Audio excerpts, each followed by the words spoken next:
Um, when when you say sensual desire, that is a word that is taken from the translations of the suttas done in English. Uh, that probably because of the translator themselves um, has a sexual connotation. But the Buddha kind of puts sexuality not as the big issue or a main or a great big deep issue or anything like that. He just kind of puts that as just another issue on the pile of materialism. And so Bhikkhu Buddhadasa actually talks about it in the sense of materialism, normally wanting things that we don't have. Now, uh, one of the ways of looking at it is that humans are kind of overly sexualized as opposed to the rest of uh, the mammal kingdom. For instance, on almost all mammals, the female breast does not grow until it's time for milk and for nursing, where the female breast um, has become an object of beauty. And because of that, it has, let us say, first off, visual beauty and also tactile beauty. But the tactile part is, in fact, the same. You can touch almost any piece of skin, but it's the imagination with the breast and the beauty of the breast. So there's a whole lot of stuff that's been happening with humans over, uh, let us say, 100,000 years that has played a part in our genetics. And so, one of the things about uh, mammal sexuality is that it's a whole lot to do with olfactory.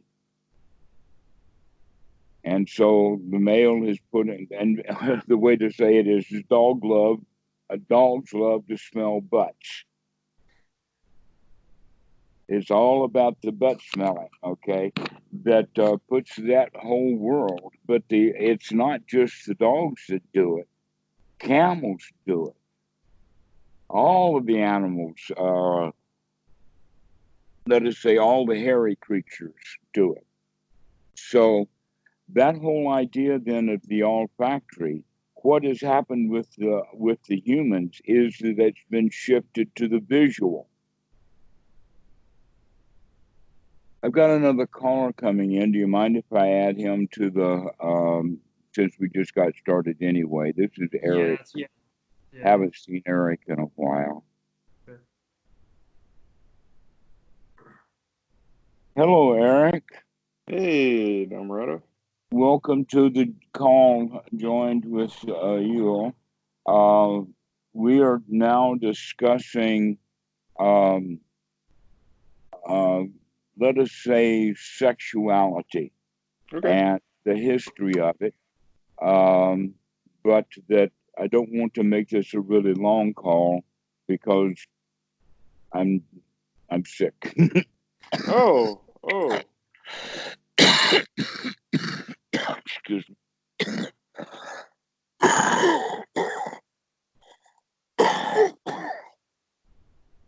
Dhammarato. Yes, it's the heavy phlegm moment when the really heavy stuff is coming up. Not not to say the obvious, but it's not the COVID, is it? No, it is not. All of the Okay. other factors of COVID are not there. However, yesterday it was kind of rumored all around the island that there is one case of COVID-19 at the hospital, Yeah. and they're trying to figure out what's going to happen after that. But the Thai hospitals have been much better prepared for it. That this is a national health system, and so they acted on it. Whatever I've got, Kitty gave it to me, and Hmm. she went to the hospital about 5 days ago. and they tested her for it then. Anybody that shows congestion or whatever like that. Uh, so more than likely now the hospital is a place to avoid. Mm. But they have 4 other private hospitals. And when I say a private hospital, I guess that means that they've only got 1, 2, or 3 or 4 beds at the most. And it might actually be a good idea to take, if it really breaks out, is to start moving the COVID patients out of the government hospital into the small private hospital. But who knows what's going to happen? That's as far away from me as New York is right now. They've got ours quarantined into two halves, I think, at the moment. But it's not heavy here yet, but it's about to be.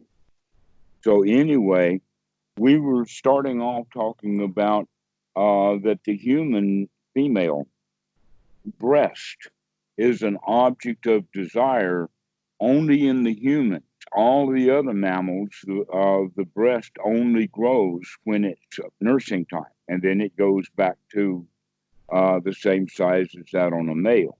But on the females, it's become an object of our sexuality that I'm talking about, that was part of the change that went from most mammals are sexually oriented through the hormones that are given off at mating season, that is almost always associated with the sun and annual. For instance, they mate in the winter so that the pups will, she'll pup in early spring, so that she's got the whole summer to teach those dogs, or whatever variety this is, uh, so that they're as healthy and as big as they can, so that they can survive the next winter. And that actually, you can see then that that's just part of natural selection. That if the female has pups in the summer, they may not survive the winter. And so it just sort of started happening that way.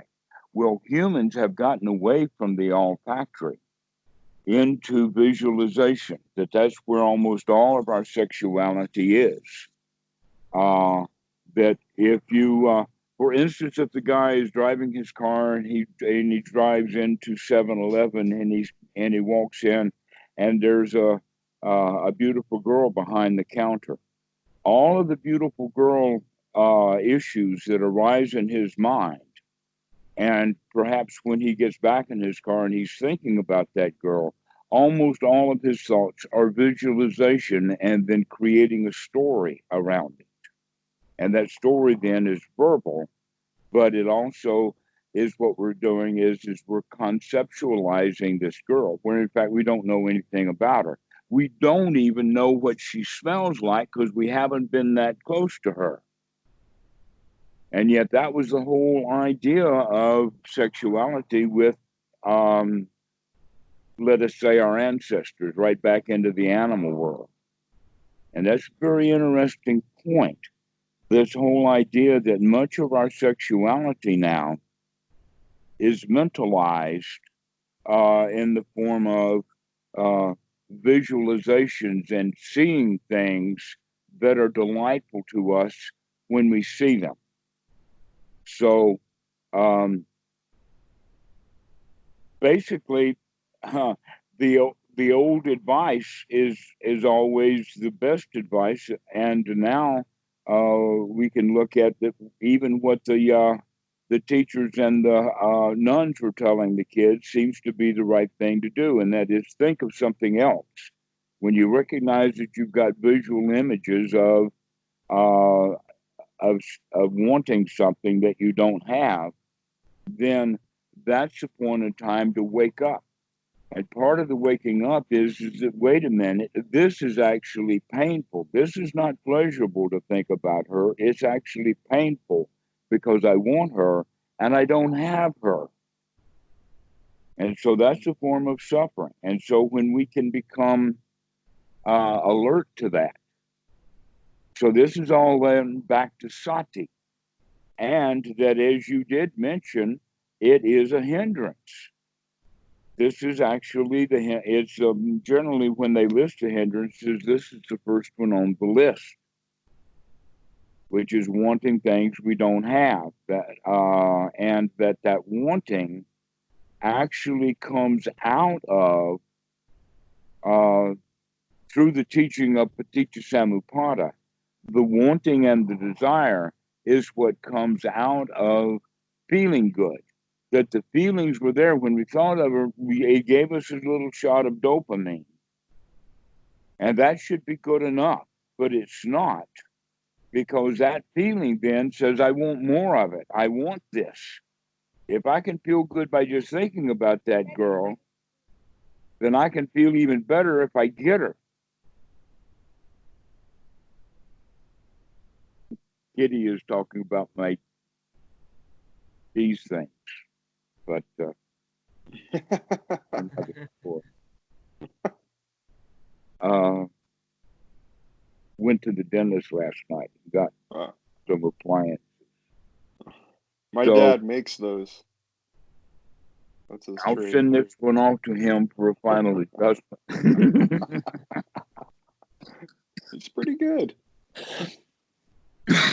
So,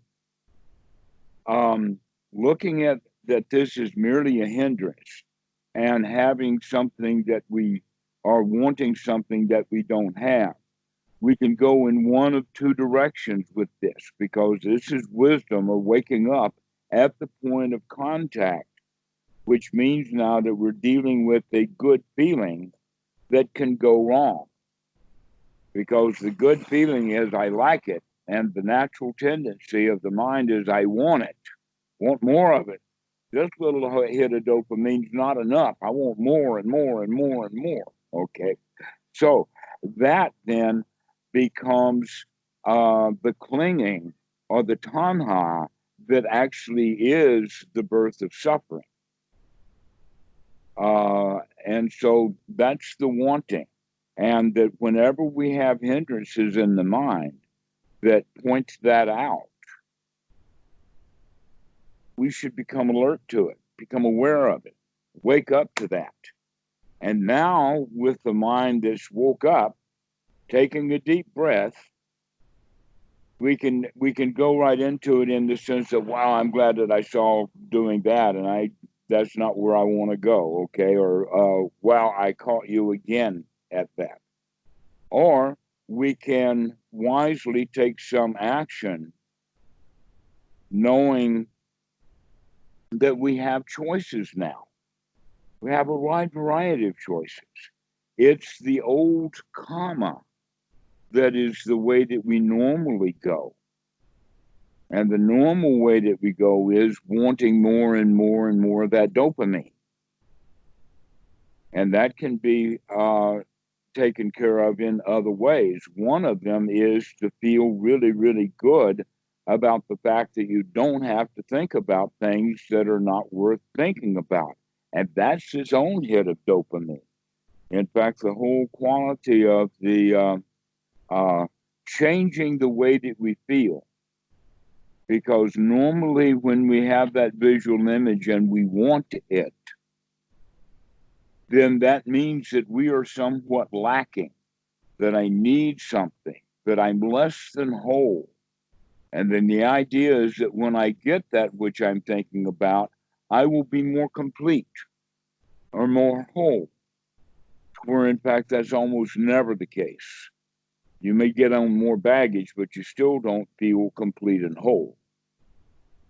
You may take on a whole lot of baggage and still not feel complete or whole. So, actually working with your meditation to feel complete and whole, to feel satisfied in this moment, has its own qualities then of these hits of dopamine. But and in fact, there's even an additional benefit with this stuff, is because it also releases serotonin, which is that chemical that has to do with well-being. And that's what we're trying to collect together, to where these visual images might have the dopamine aspect to it, but that changes quickly. That we actually know about guys who have trouble, or they call it trouble. Everybody's calling it trouble, but it's a process of becoming more and more interested in pornography because it's first off, it's available in ways that it never has been before in the past. And so um, the boys are looking for this hit of dopamine, but then they get obsessed because even though they see it more and more and more, they don't get that hit of dopamine the way that they did in the beginning. And one of the qualities of dopamine, so they say in classes years gone, is that the synapse or the receptor of the dopamine is affected by the dopamine when it connects, and therefore the very connection. So imagine like a dog knows a particular odor because that molecule fits into that receptor. Well, once that molecule is in that receptor, that that receptor is dead now. It can't receive anymore. It's like one parking place. And that dopamine molecule is already there. So there's no more room for the uptake of the dopamine, even though the dopamine is being discharged. It's not being uptaken. Now, the way that the dogs handle that is they'll clear their nose out almost like a sneeze, a very forcible output to clean those synapses in their nose out. Unfortunately, I don't have an analogy to how to do that for dopamine in the human brain. But that it does take a while for that stuff to resolve itself, and that synapse or that collector then can repair itself so that it can be in functioning state to take more dopamine. Where serotonin has a completely different effect. I don't know quite what it is, but the that's all the chemical information that a good meditator needs to know is that there are two chemicals. One is associated with what the Buddha means by piti, and that the other one is what he means by sukha, is the serotonin. So the dopamine is that hit, and how we give ourselves that is by feeling really good and successful. This is the lion quality of feeling really a winner on top of it, to where when we've got that visualization and want that image, now we're in a state of wanting something and we're unhappy and dissatisfied. And you know that it's an issue or you wouldn't have brought it up. Yeah. Yeah. And so this is the way to get out of it is finding a way of feeling really good using that image then as a liftoff pad. So you can say, wow, I don't have to do that right now. I can think of something really nice instead, like having an interesting, good, this present moment kind of thing going.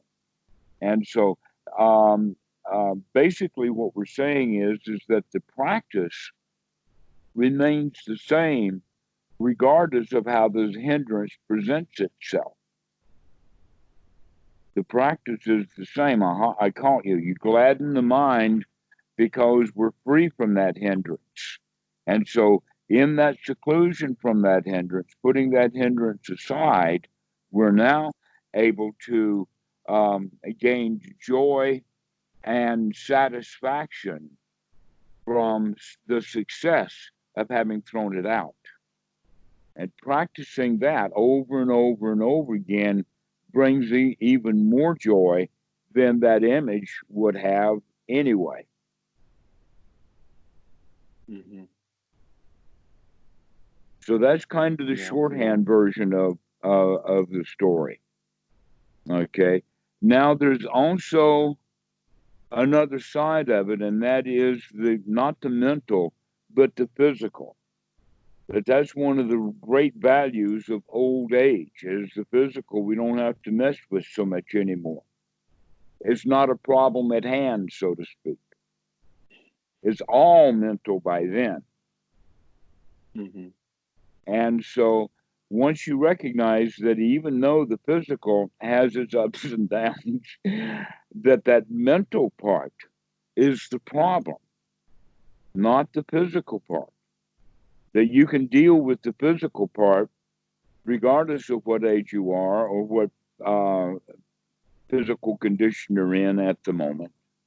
It's the mental part that's the trouble. You'll figure it out if you can figure out wisely what to do with your mind. Then you'll also be wisely able to figure out what to do with the body. And I don't have to tell you anything like that or give you guidelines. You can figure that out for yourself. You're a wise person.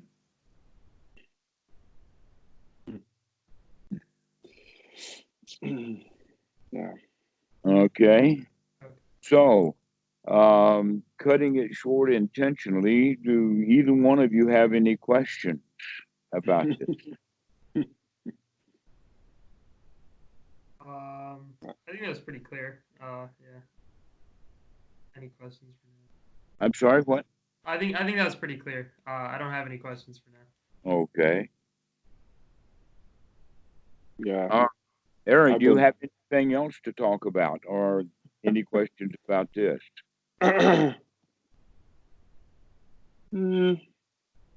Well, it hasn't been top of mind lately. I've been married for a while, so you know. But yeah, we all have our struggles. I think the thing when I was younger, dealing with it, um, I think that there's an emptiness with all desire. There's an emptiness to it. There's always some niggling emptiness that's never ever fulfilled, and that no, even though you think, oh, that would fulfill it, and then you're in the act and you're like, now it's being fulfilled, but you know that it's not. And then you have the moment, your climactic moment, but it's just gone in an instant. And Okay. then it um but at no point it's always empty. There's always an emptiness to it. It's a something you're chasing that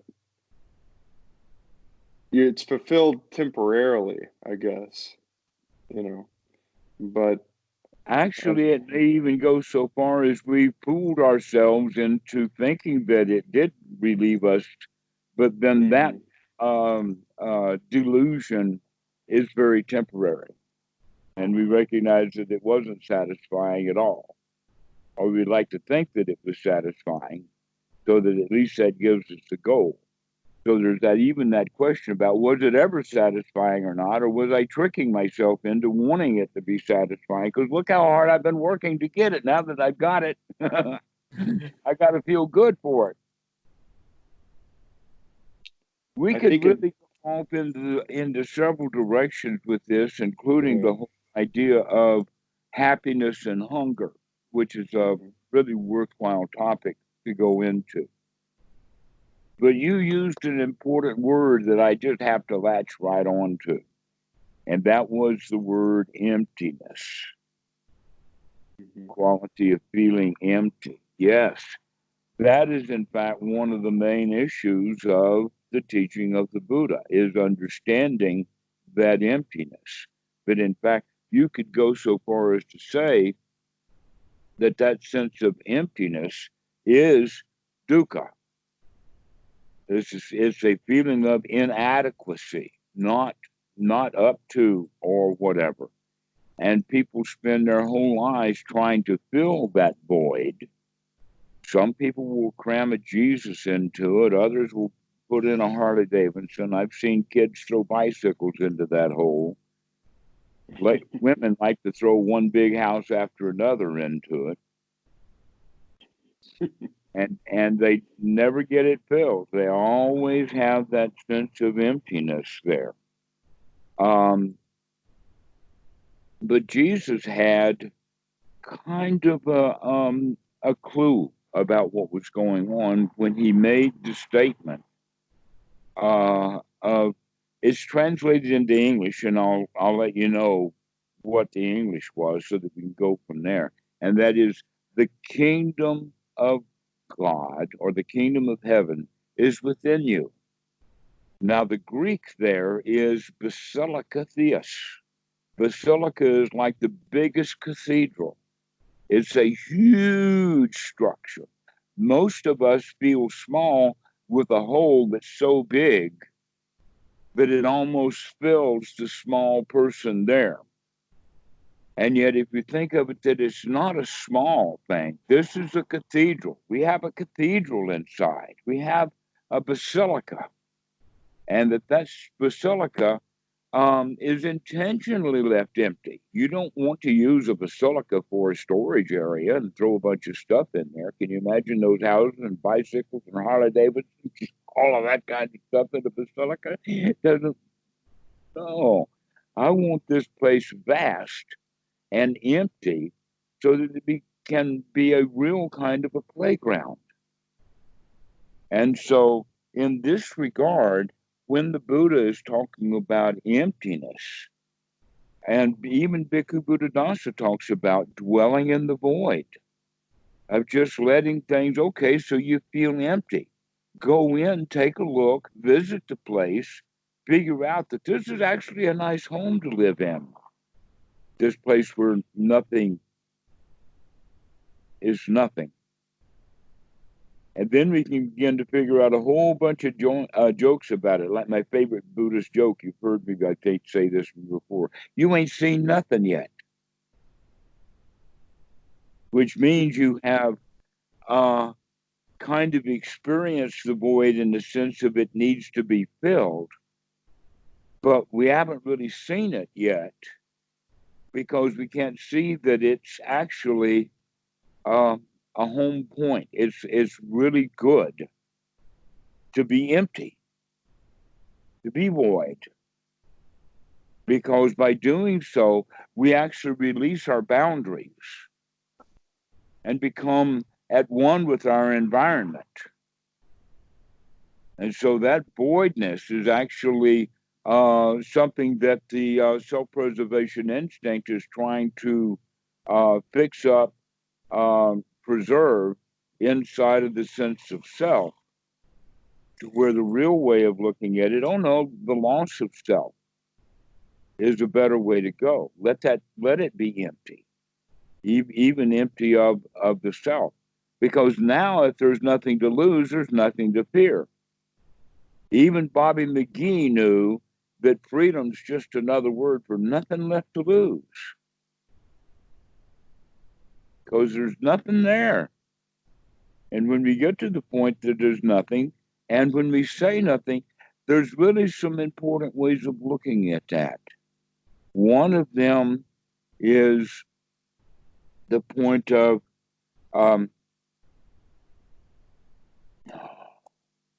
getting a little bit old today. One of the ways of looking at that is that we can see that that things are actually at a better homeostasis when they are empty.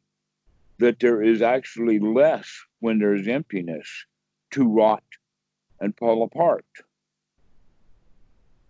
That things become more steady and satisfying when there's nothing there. Yeah. No blockages or right. Because whatever you threw into your cathedral, there it is, and now it becomes an obstruction. And that everything about the Buddha's teaching is deliverance or letting go. So we start out with a pile, and as we throw the crap out, things get more and more empty. And so this emptiness is something then that meditation students are more likely to come across, that feeling of emptiness, than people who spend their whole time trying to fill it up because they don't see it the way that it really is. So now that you're actually able to see the void or see that emptiness, you begin to find out that it's not worth filling up. It's worth leaving empty. In fact, you want to continue to make it even more and more empty. I feel like the dopamine lets you glimpse the emptiness, or it gives you a moment of emptiness, or a moment of clarity, or a moment of a moment. Well, Yeah. it's a high place. That's right. Yeah. So we raise above it and we can see things in an overall better perspective, which is what we actually are calling noble right view anyway, is to Mhm. stop looking at the details and get an overall view of what's going on. Mhm. Sort of like the difference between the war or the battle that the foot soldier sees and the battle that the general sees.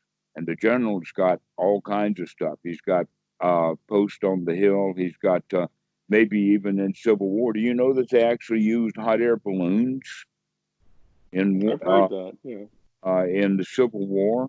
So as to get a more strategic view. Okay, so that's one's right view, is to get above it all so that we can get a clearer view of the whole battlefield. And that's a kind of emptiness that the full-on battle is there with the foot soldier. He's the one in battle, but the balloon is not in the battle. He's above the battle, but only he can see the battle in its full extent. And so that's one's right view. And one's right view comes right along with this sunyata, this emptiness. In a way, we can say that right view has the quality of seeing what's there and also has the quality of seeing what's not there. That the right view can see the emptiness, can see what's not there. Mm. And so when the Buddha taught this, he taught it to anatta in the sense of that here out in the woods, out in the forest, the forest is empty of town. There's no town out here. There's no village here that is empty of that. And the same thing about the sala, the going into the sala, which is basically is a house without walls, maybe even nothing but a dirt floor, but it's got a roof. And that this is generally an eating place. So the Buddha goes in with Ananda to the sala and says, look, this sala is empty of monks and bowls and motion and all of that kind of stuff. But sometimes they're here. But when they leave, the place is empty of that. To give Ananda the concept of let's begin to look for emptiness in the sense of what's not there anymore. This gives us also the quality of our own progress along the path in the sense of I used to be angry, but now there is emptiness of angry. Mm-hmm. Okay, no anger there, so I'm even more empty than I used to be really full of it.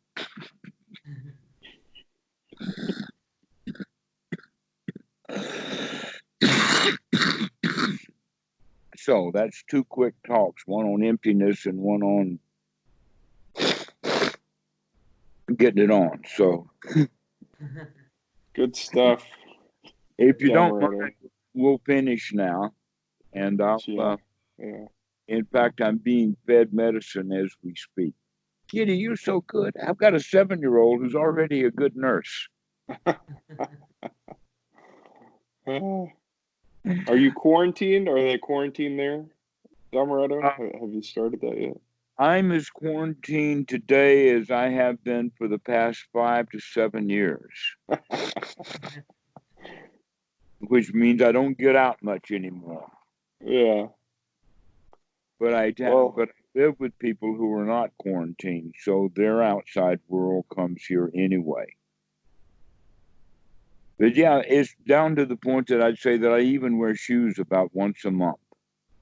That sounds nice. I have to wear a shirt. Tam won't let me go to town without wearing a shirt. Well, get some rest, Dhammarato. Okay. Yeah. We'll see you guys later. Yeah, Thank see you you. later. Thank you. Bye-bye. Bye. Okay. Bye.